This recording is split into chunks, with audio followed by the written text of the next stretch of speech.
Thank you for joining us here this evening. We're going to be talking about some of the various Blueview products and the techniques that they will help you with in your office. We're really going to look at three main products here this evening, three and a half. We've got a couple of ancillary products that we'll be taking a look at the same time. My name is Kevin Wahlberg. I've been with the company now for over 18 years. I was their third employee back when we were in the back corner and basement of Dr. Garrison's dental practice. So things have changed a lot over the years. One of the great things about the time spent here with Garrison is I've had the opportunity to travel around the country, around the world really, and demonstrate these products in hands-on courses and trade show events and all those sorts of things over the years, really having the opportunity to talk to thousands of doctors and get your feedback on the products, get your tips and tricks on how to make the products perform better. So we'll try to do our very best to share that with you here this evening. It is focused on the product, the Garrison portion of the product itself, some of the very technical aspects of the techniques that we're going to look at this evening, layering techniques, bonding theories, and all this sort of thing. We're not going to be covering that, but hopefully it'll give you a good idea if these products might be right for your practice. We're going to take a quick look on live video at the product so I can show you how to apply the product for the different techniques, and then we're going to look through some cases that we've had submitted by a number of different doctors. Some of these cases are from some names that you might be familiar with. The pinch matrix is essentially a Toffelmeyer style circumferential matrix without a retainer. So it's very convenient as far as not taking as much space in the mouth. There's no setup time involved, and it's a very quick and simple way to use a circumferential style matrix band. So pinch matrices come in two varieties. There is the Blueview, which is what we're going to see in our case this evening. The Blueview is a mylar type strip with the clip on the back portion that is the tensioning clip, and then it also comes in a metal version. There are some similar features between them. First of all, the Blueview style comes in two sizes. The metal version comes in three sizes. You can see it has both of them have a little bit of a subgingival extension on them. And then, of course, in common, they have the retaining clip. So how this is applied,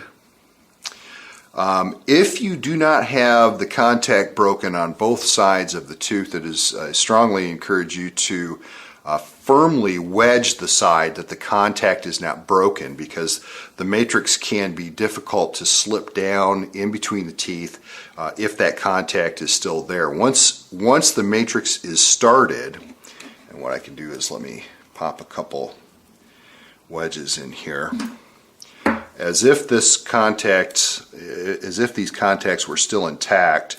You would wedge firmly. These are the new fusion wedges. You can see they've got the little rubber fingers on them that allows the wedge to be inserted and then prevents it from backing out, which is pretty nice. So once the wedge is inserted and the teeth are separated a little bit, that would allow you to get the pinch matrix started around the tooth, and then these can be removed and the matrix slipped further around the tooth. Now, a little tip about these guys is if you might apply some pressure or a little tension on that and give it a little wiggle like that, it will allow it to, the subgingival sections on the side here, to slide down between the gingiva and the tooth a little bit, getting a better seat there. So once it is in place, the little metal loop is pinched. So you start towards the what I call the tail of the loop, and you pinch that, And you see how that starts to elongate this? That's what tensions the band. And you don't want to over tension it. That's something you want to be cautious about, because if you over tension it, it becomes very difficult, of course, to burnish it to get a halfway decent contact on either side. But just tighten it up a little bit. If this is in the way, once you've tightened it up a little bit, you can bend it out of the way. Then, of course, prior to the restoration, you're going to go ahead and wedge it firmly from both sides. So that's how it works. When the restoration is complete, you can grab by that, pull it off. The metal version has this tab, and it's indented alongside that, so you can grab this through the hole with an Explorer or your cotton forceps or a hemostat. You can grab that little tab, and if you pull it, it will separate the band right there, allowing it to be removed a little more easily. This is the pre-op slide.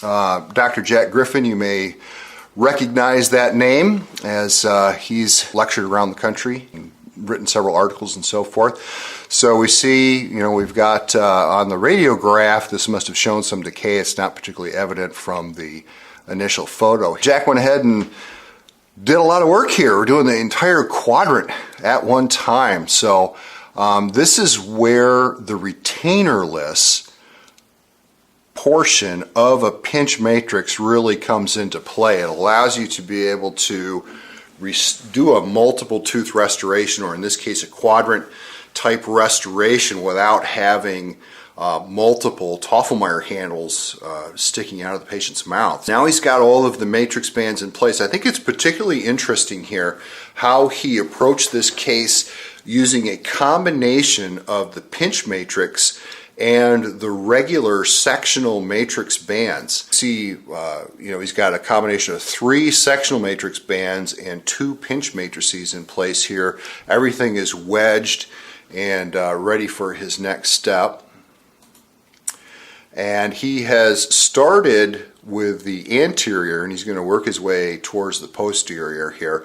He's applied that particular separator ring is the Garrison Clear system. Not one of our more popular products, but it is a cure-through ring tip, and generally is used with some both sectional and then the blue view here as a cure-through option.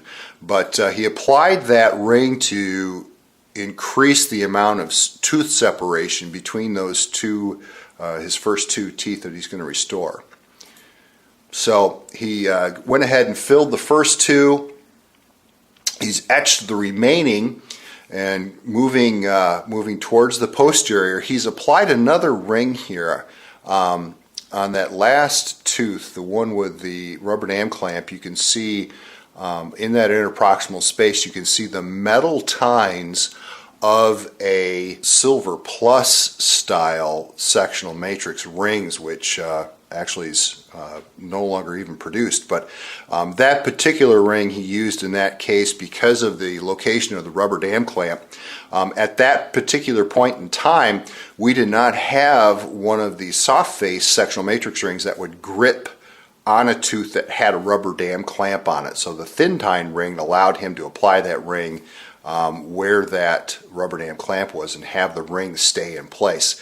But he's getting the additional separation here so that he can burnish both the distal and mesial portion of that band to the adjacent tooth to improve the contact on this. We'll take a look at this instrument that he's using here.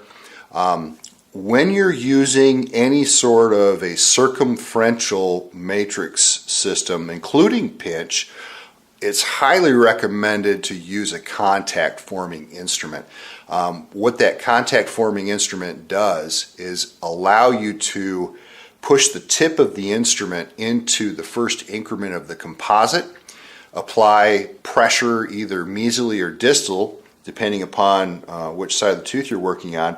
And then, as you can see, he's placed the curing light directly on top of that performed contact instrument, and cured that first increment while holding that pressure, which greatly increases your ability to get a tight contact. This is a Perform instrument in its entirety. There are two ends. You see here the mesial end. This is the small size. There's a couple different sizes of this instrument. There's like a 1.1 millimeter tip. We're talking about the portion that goes down into the restoration itself. And then there's a 2 millimeter tip for larger restorations. And as you can see, it directs you exactly what to do. Place that into the increment of composite, and then on the mesial you pull it. The opposite side of the instrument would be the distal, and you'd push it. And you can see the curvature there when pushed gives you a nice form interproximally and helps you achieve that tight contact. This one has got that same curvature but on the pull side. So that's the instrument that was shown in that slide, and he would have the circumferential band in there, press it down, push or pull depending upon the side to achieve that tight contact. After he has removed all of the matrices and the wedges and so forth, but has not done anything to clean that up, and you can see what a fantastic broad contact he's been able to achieve using really a unique combination of materials. Metal sectional matrix band, Blue View pinch matrices, Perform contact former, and able to do that entire quadrant working back tooth by tooth and achieving really a fantastic result there where he's got everything cleaned up and pretty. I think that's a set of restorations that anybody would be proud of. I think it's a great demonstration on how it's important for a clinician to have multiple tools available for, you know, when the case sits down in the chair, you're not exactly sure what's going to be the best material to use until you start opening those teeth up and you see exactly what you're faced with. And he used a very unique combination of materials to produce a fantastic result for his patient. And a couple of the quick tips here is pinch from the tail of the retaining loop.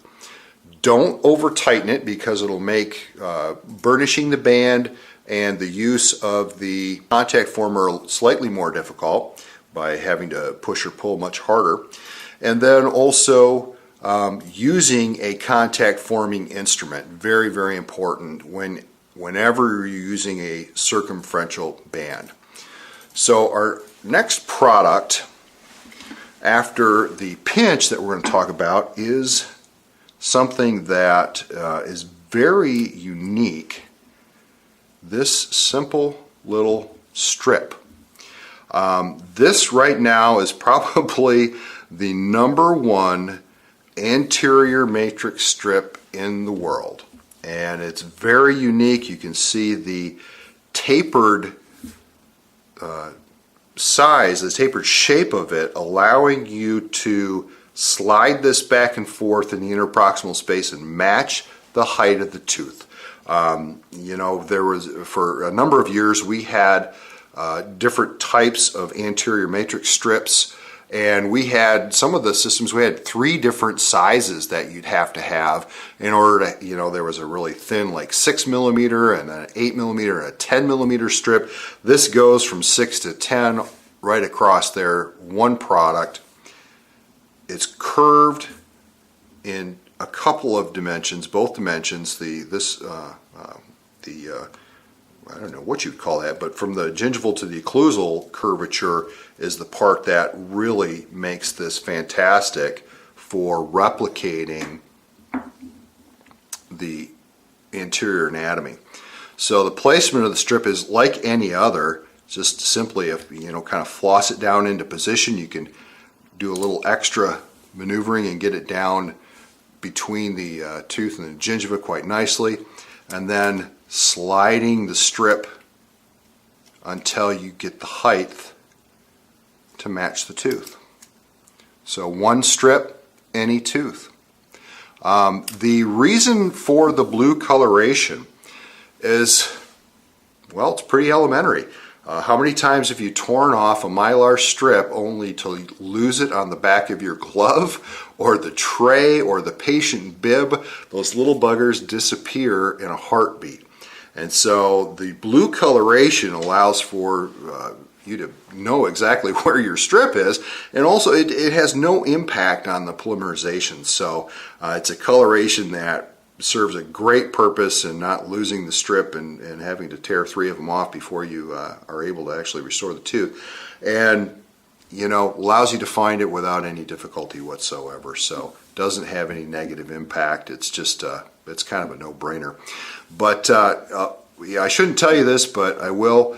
I have a lot of people that will simply trim off the excess portion and save that.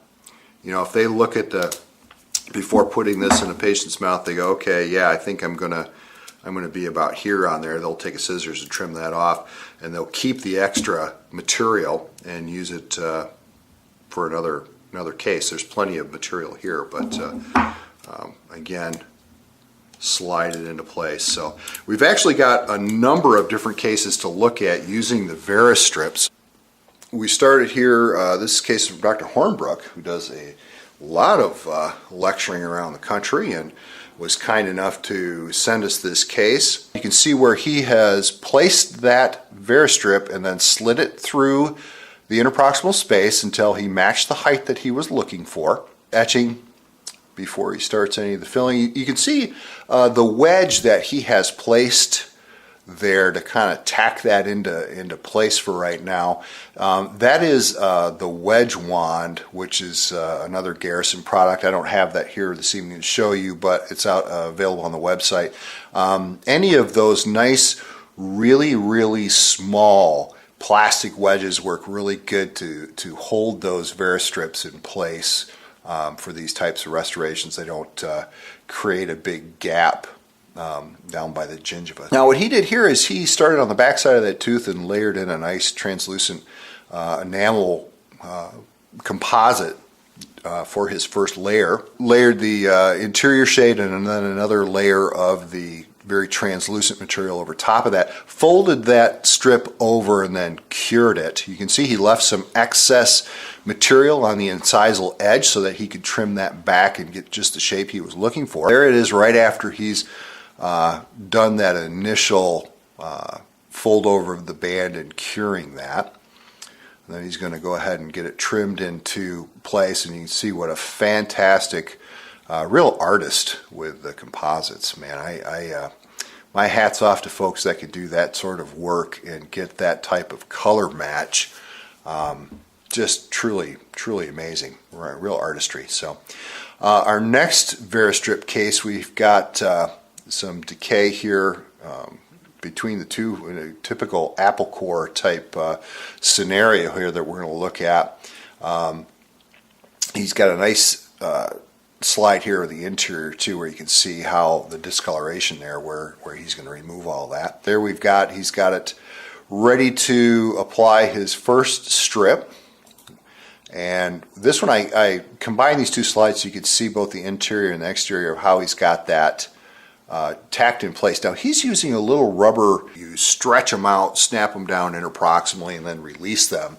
And as they spring back, bunch up a little bit, that rubber seals up and does a pretty nice job on that. So that's kind of a interesting product. I don't know what that particular product is called, but he's got, you can see here he has trimmed that strip down, got the excess out of the way to make it a little easier for doing the rest of the work here. So, and he does exactly the same thing on the other side, and you can see his final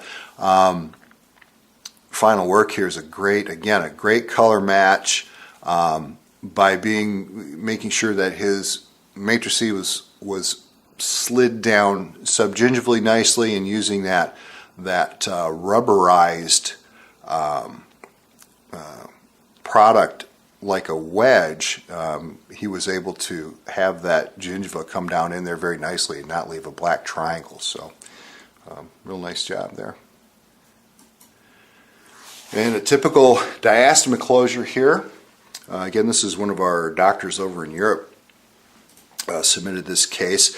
I wanted to show here, if you look up towards the gingiva, you can see the curvature of the strip is more pronounced than that. You can see the black area in there where the tooth, there is no tooth structure, and he's gonna build that up nicely here. So, and again, he's done that on the one side.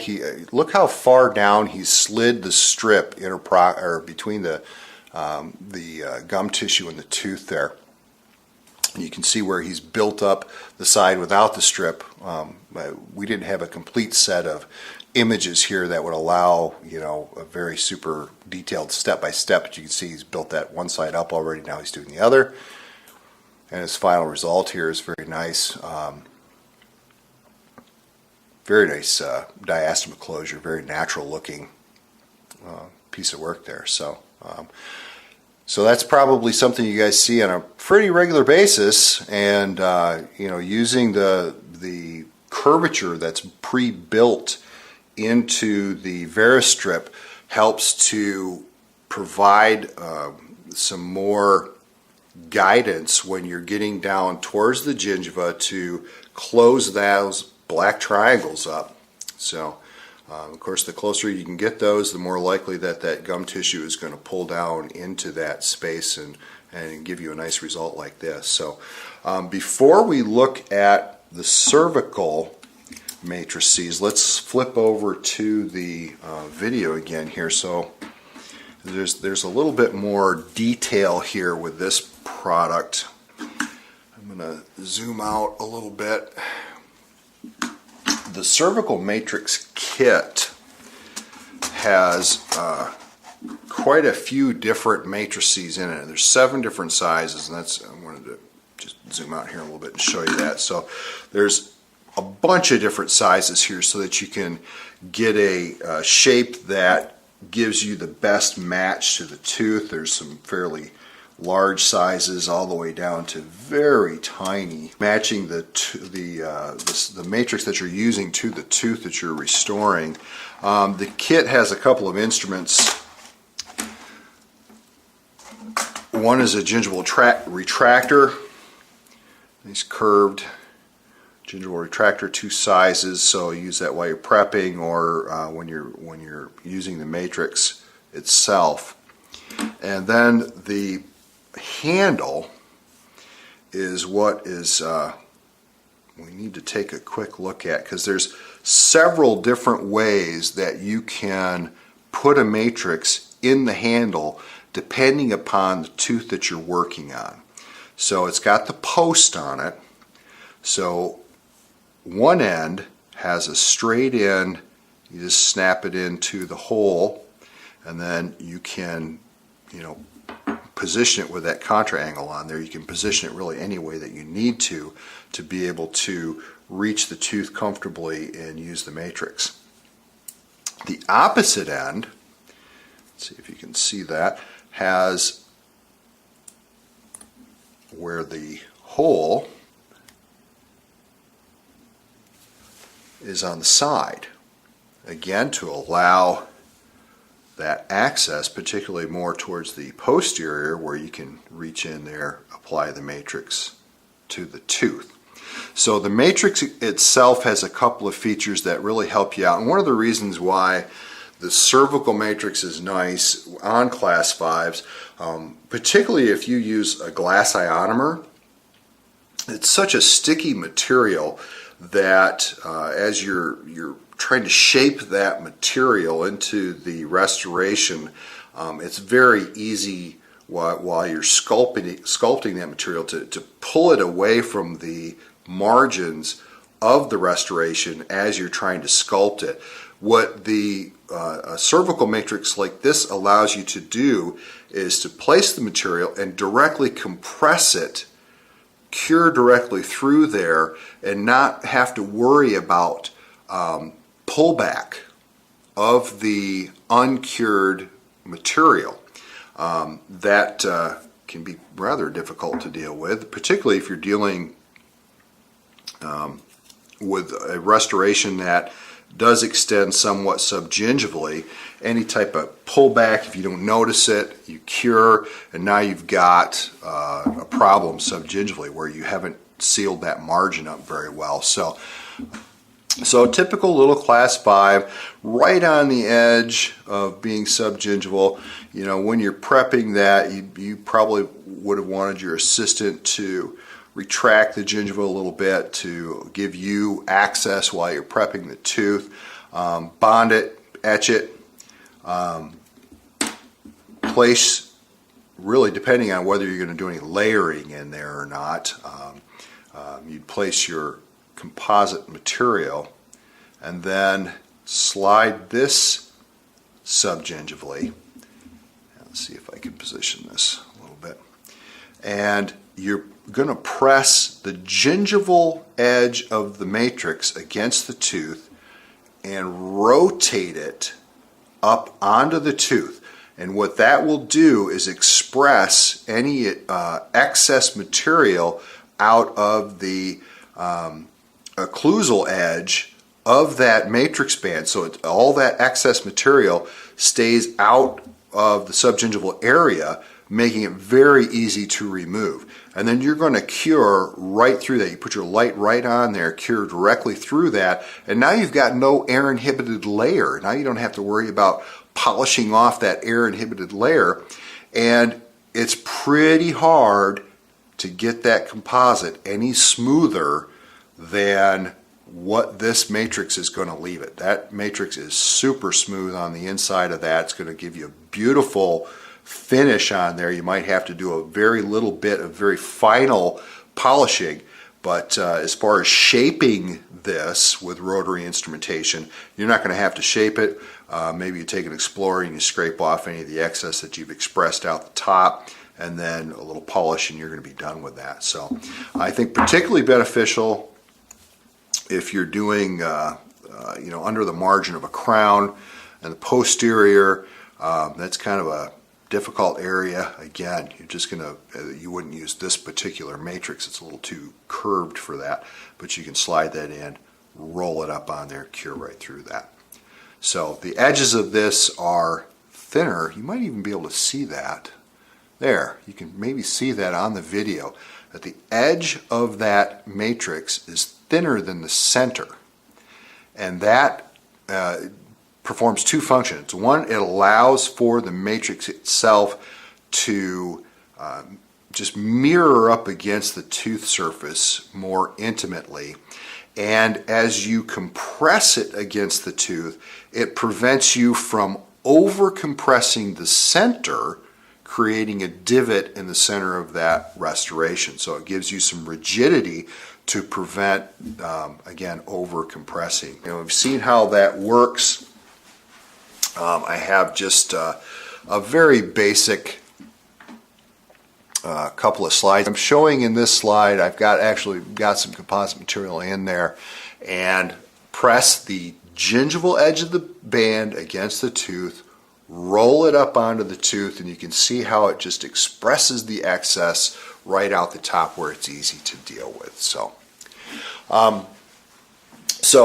not a whole lot to tell you about that product other than what we showed you here. A lot of different sizes of the matrix, and they're all in the little kit. Let's take a look at your questions here this evening, and I'll do my very best here to answer them. Do you submerge the contact instrument in the resin and cure in that position, then continue to add resin? Is there a video on the use of that instrument? I don't have a video on that. You're talking, I believe he's talking about the Perform. With the Perform, I'm going to go ahead and let's slide another one of these on here. All right, so we get this in place. We're going to pinch this down. Okay, and then I'm going to wedge it.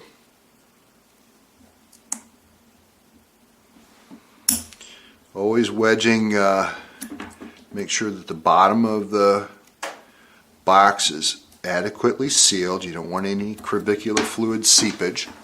So, once your matrices are in place, you've etched, you've bonded, and you've placed your first increment, and you're going to do your increment in only half of the box, okay? So you'd either select the mesial or the distal. You'd put your first increment down in that deep portion of the box. Press the instrument down into that soft, uncured first increment, and in this case, I'm going to apply pressure in the mesial direction. I'm going to push. What you don't want to do, let me tip this sideways. It is a push motion, not a pry motion, okay? If you pry that, you can snap the tip off and it's not going to give you the shape that you want. It's a straight push in the direction indicated. You'll put your curing light directly on top, cure. There will be a small divot in that composite now down right by the very base of that restoration. Typically, folks will put a little dot of flowable into that divot, cure that, and then once they've built up the rest of the restoration, that tiny little dot of flowable is buried within the mass of the composite, so it's not an issue. And then, again, so you do your first, let's say your distal increment, cure it, do your mesial increment, cure it, fill your two little divots with a little bit of flowable, and then continue on with the restoration. Could you go through the sterilization for each of the instruments? Absolutely. Pinch matrices, this is one of the wonderful things about it, single-use disposable. So there is no sterilization. If you need to spray disinfectant before use, go ahead, but then they'll be pitched when they're done. The Perform instruments, as well as the two instruments for the cervical kit, they are steam autoclave only. Don't put them in an ultrasonic cleaner with any type of chemicals or anything in there. The handle for the cervicals really should not have any material on there. You may want to, there'll probably be a little bit of blood and whatnot on the gingival retractor. You just, soft brush, warm water, scrub that off and steam autoclave. Before autoclaving the Perform, same treatment. Soft brush, warm water, get any composite or bond or anything that might be on there, get that off of there, and then no chemicals, steam autoclave only. The Perform instrument is a polycarbonate. You can see it's much clearer than the Riddell that the cervical matrix handle is made out of. The polycarbonate allows for more light transmission. What will happen with this over time, and by over time I mean 50, 100 autoclave cycles, is this will start to cloud. It doesn't impact the performance, the push-pull performance. It doesn't weaken it, but it does start to cloud. And if you feel like you're not getting a good cure through there because it's blocking too much light, then it's time to dispose of the instrument. I think they're, $70 or $80 for a pair of them, so they're not terribly expensive and they do last a long time.